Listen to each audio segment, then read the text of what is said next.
Hey guys, here we have a brief look at what's coming down the pipeline. And since this isn't a review or an instructional or something like that, I don't mind gumming up at the beginning of the video talking about just like wider channel stuff. I made this, I didn't make this, we're going to get to that in a bit. But very first thing, I want to throw a shout out at Cutlerylover over here, who is unboxed. That was an unboxing video of of a package that I sent him of containing belts and bracelets and things like that, because I am like really against Google Plus integration, specifically because it's forced. Like, I remember the days, and so does he, where you could just leave a comment on people without having to sign up to Google Plus in order to do that. And so to further protest that, I'm not going to do it. That means that I'm kind of not ever going to answer comments on the YouTube page, except by editing the video or like throwing up pop-up text like that, or answering in the comments or that kind of thing. Which kind of sucks for situations like these, because it's apparently Cutlerylover back up here is fond of my channel. Like, he's looked at my my shoelace tying video, for example. I'm not sure which one he used, but so there's the other one. Holy crap, that is really, really cool. The dude is I've been watching him on and off for a long time. Whenever I am looking at a higher end knife, something that costs more than like $12, then his is the first place that I go to. His videos are the ones that I use to learn balisong tricks and Zippo tricks. The dude is awesome. I cannot thumb this guy up enough. So that link up here should still be active. You should watch some of his videos. If you're interested in this channel, you're probably going to be interested in his channel too. So this is my response to him like throwing me a banner and everything. Like, just in the first hour that video went up, I got 9 subscribers out of that. So I mean, like, that is more than I was expecting out of that, for at least for an unboxing video. Like, really. Anyway, on to the actual subject matter of the video. So, this is my very first Kydex, well, not my very first. My very first is another project I'm going to talk about in a sec. This is my first Kydex sheath. You notice there was no snapping sound, because I didn't... Here, I'm going to put that back in. Yep. It's hard to do with no depth perception. I should look at the actual device, not the camera viewfinder. Okay. I didn't heat it up and close that, and you can tell from the gleam right there, I didn't finish sanding it. This is not meant to be a production model, because this is not a knife that I made. I'm not going to sell something that somebody else made as though it were my own. This is really just to get a feel for sheath making, refine the process, and that kind of thing. Get a good handle on the techniques that I'm going to be using to make sheaths for myself. So you can see there's a little bit of scuffing right there. If the camera focuses, there's a little bit of scuffing right here on this rivet and on this rivet, and you can't really see any scuffing like that on the back. And there's a light bit of wear right here that the camera is not going to pick up because it's not focusing for whatever reason. But the sanding is mostly smooth. This was the first time that I ever drilled through Kydex or worked with Kydex in this kind of capacity, and these were also hand drilled. I don't have a power drill, or I know somebody who's in the area who has a power drill, but I don't want to bother them about it when I have a hand drill, so that's what I use. This is almost entirely hand tool based. Like, I don't have a toaster oven to heat up the Kydex. I used a heat gun, lots of stuff like that. This is an almost entirely by hand project. the sanding here was done with a file and with sandpaper rather than with anything with a little more power behind it, because I don't have any of that stuff. The reason that I do the Lego video, which is going to be like my next video after this one, is because I only have really one chance to do any of this stuff, because I don't want to sink too much resources into it before I start getting returns on any of the projects that I'm making. So if whatever I do has got to work the first time. That's why the filing here is very different from the filing here. It's rounded over right here, which is the way that it came, but I added this little dip for my finger to prove to myself that I can competently do that. And that's why that looks a lot nicer than this, which was done on a belt sander by some other guy. I got this as a set of 2. The other one is like 10, 12 inches long, not including like overall length. And the set of 2 was $5, including a leather sheath. So yeah. I got it because it was cheap, but not cheap, because the blade was originally a bandsaw, or at least that's what the guy says. And he also gave me a couple other saw blades for when I have the materials to start making knives myself, which is the plan. That's like where this project is going. So a couple of notes about the construction of this thing that I'm noticing as I went through the process of making it. One, you can tell that these are not symmetrical. Originally that was by design, but now that I'm looking at it, I want this to be a little sharper, like that is, where it's more like a real corner, and it's not. So this is superior to this. I think I'm gonna try and make that a little more even in the future. This curve came out really nicely. This curve came out really nicely.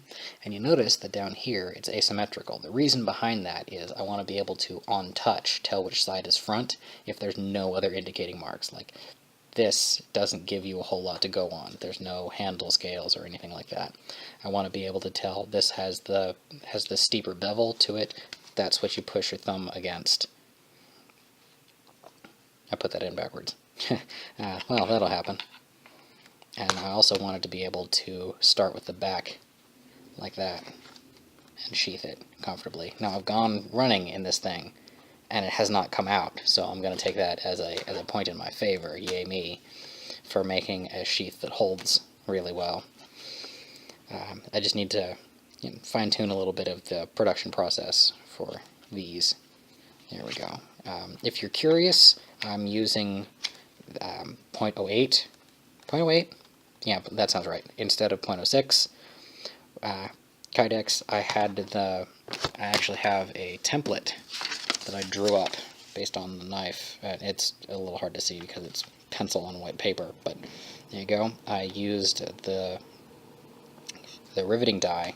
It has a spike on the end, and I tapped that lightly to where I wanted those to go, and then when that didn't work, I took the point of a knife that I'm willing to just beat the crap out of, and used that to widen up that hole a little bit and make a mark in the Kydex. Then I drilled through one of these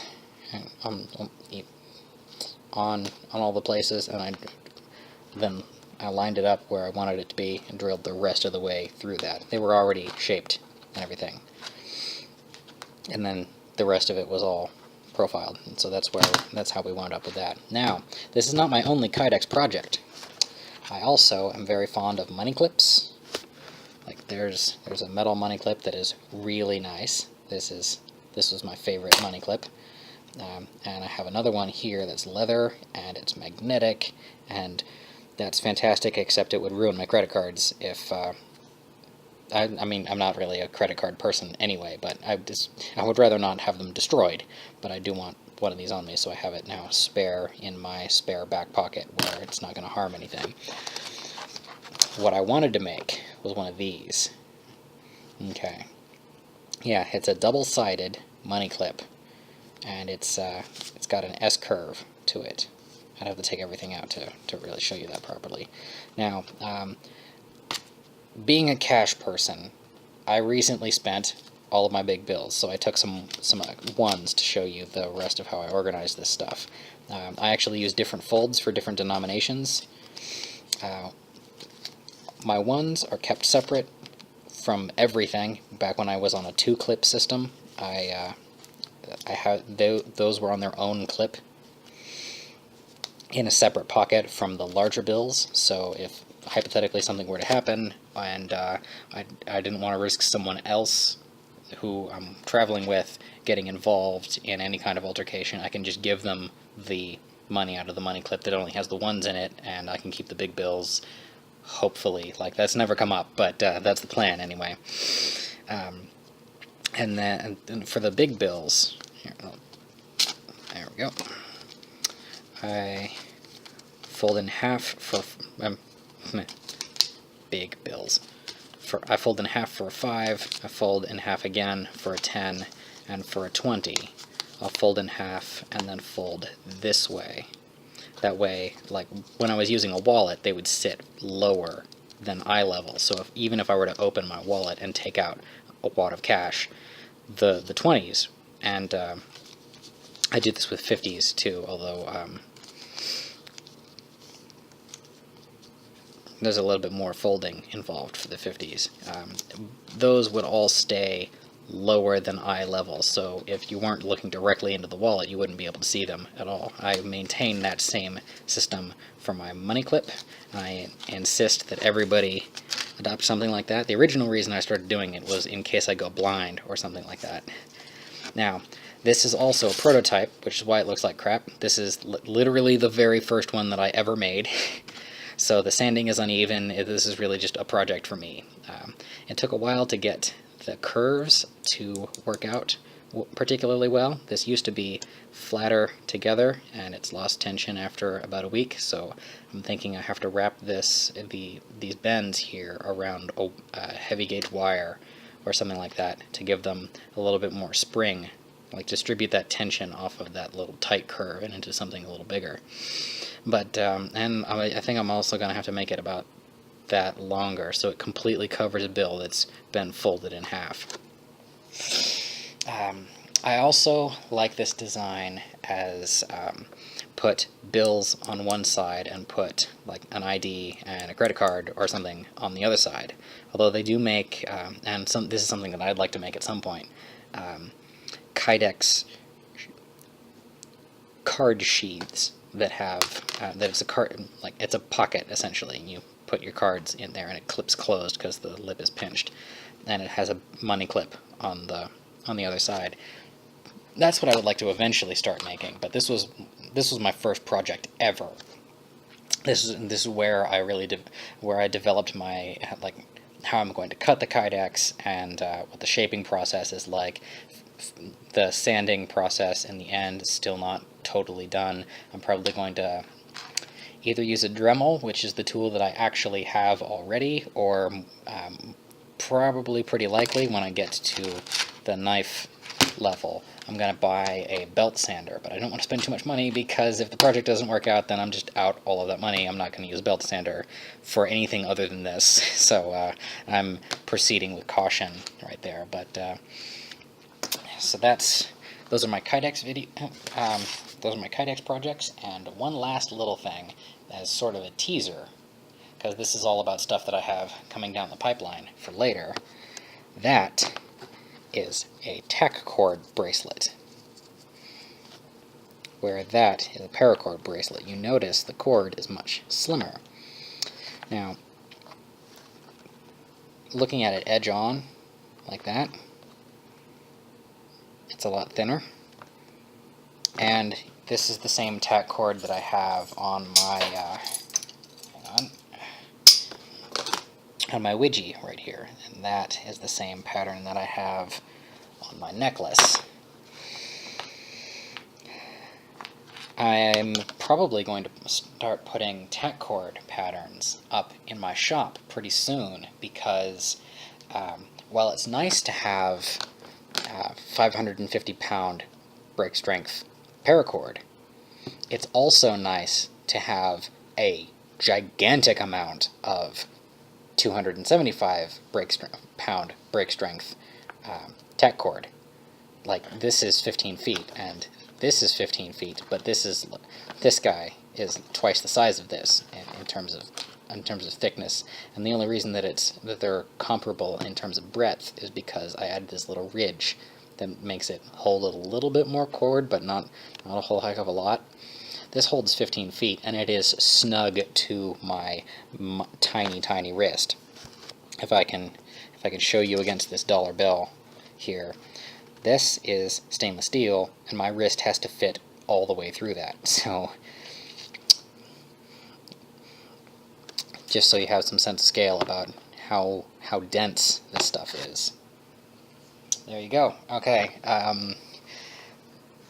Off the top of my head, that's all of the projects, other than knot tying videos, that I have coming down the pipeline that are like physical items. Like, I have some videos planned, and you're going to be seeing those in the coming few days, particularly that one about Lego. I would strongly appreciate you shooting me some kind of commission on Etsy, but that's not strictly necessary. Probably what's going to help me out most in the short term is either an upvote, which raised my search results rankings, a subscription, or passing around some of my more useful videos, like the shoelace tying videos or the essentials playlist. Shoot those around to your friends, because more viewers is probably going to help me out more than selling physical items. Alright, hope you like what you see. A little addendum about my video on the micro Witchy, which you can find right here. I had it in this configuration, and previously it was in a different configuration, and there might be a picture right here, it depends. But after wearing them both around for about 2 weeks each, this is the clear winner. The ability to just shuffle it down that way, the ability to unhook it without having to undo my, well, whatever it's attached to. I can open that up and unclip it from whatever it's attached to, or I can pull that out and pop that off, and I have just the tool without having to untie anything. Even for my quick release stuff, that's a lot better than the way things usually go. This, with the handrail lash and the triple chain, or whatever you happen to do for the part that's up here, this is the definitive wrap it in paracord so it doesn't jangle around method. Alright, just thought I would throw that out there. Second addendum on the topic of the knife for which I made this sheath right here.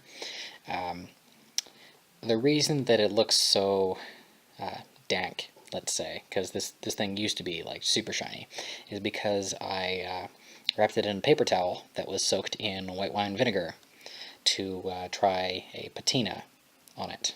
This is another part of my experiments towards perfecting different stages of knife production as I work up to actually ordering some metal and doing some heat treatment and all of that. So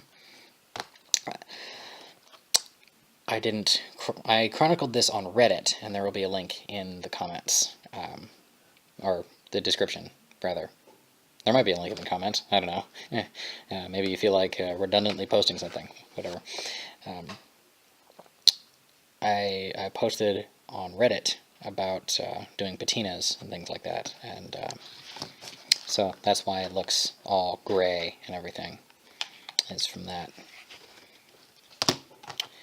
Yeah, I am eventually going to get some polishing compound and work the patina off of it from in like this region where I'm expected to wear off on its own anyway, and try and polish it up towards mirror shine, because the two things that are going to protect this high carbon steel from rust, which I've already had to deal with a little bit, is some kind of sealing skin on it, like a patina or like epoxy, which is my next choice after the patina if the patina doesn't work, or mirror polishing, because if you don't have rough surface, rust has no place to start forming, and it'll be harder for it to spread and easier for it to deal with, easier for us, me, to deal with after that. And so I'm currently experimenting on this knife that's going to become my everyday carry knife if those experiments eventually find a success somewhere. So that's the rest of the story behind this knife.